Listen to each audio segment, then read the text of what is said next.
निपुण भारत मिशन के अनुसार विद्यार्थियों के बीच मूलभूत संख्यात्मक कौशल को बढ़ाने के लिए निम्नलिखित में से कौन सी शैक्षणिक प्रक्रियाओं को सराहा जा सकता है? तो भारत सरकार द्वारा जो शुरू की गई थी कौन सी? निपुण भारत मिशन। निपुण भारत मिशन जो है हमारे पास, उसका मिशन क्या है कि समझ और संख्यात्मक ज्ञान के साथ पढ़ने में प्रवीणता के लिए राष्ट्रीय पहल है ये। इसका लक्ष्य क्या है? इसका लक्ष्य है कि ये है कि प्रत्येक बच्चा कक्षा 3 के अंत तक क्या कर ले? मूलभूत साक्षरता और संख्यात्मक ज्ञान प्राप्त कर ले। तो इसका लक्ष्य ये है। अब ऑप्शन देखते हैं। कक्षा के माहौल को अवधारणाओं की खोज और दृश्यीकरण की भावना पैदा करने वाली होनी चाहिए। क्या कह रहा है? The classroom environment should cultivate the spirit of exploration and visualisation of concept. ठीक है ना? यानी कि जो अभी अवधारणा लगी उसकी खोज हो या समझ हो, उसका विजुअलाइजेशन कॉन्सेप्ट को पैदा करने के लिए होना चाहिए। बिल्कुल, तो ये चीज़ बिल्कुल सही है। किस तरीके से चीज़ें हुई हैं उसको बच्चा विजुअलाइज कर पाए, समझ पाए। ठीक है।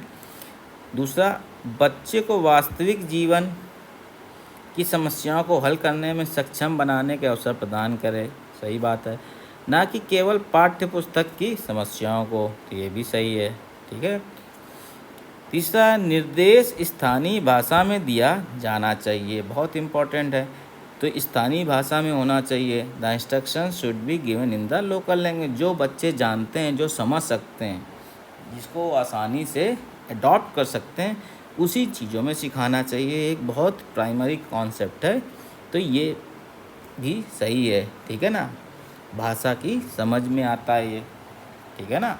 तो इसमें इस तरीके से करते हैं। तो इसीलिए स्टेट गवर्नमेंट जो एग्ज़ाम लेती है ना, स्टेट गवर्नमेंट में, उसमें रीजनल टीचर होते हैं।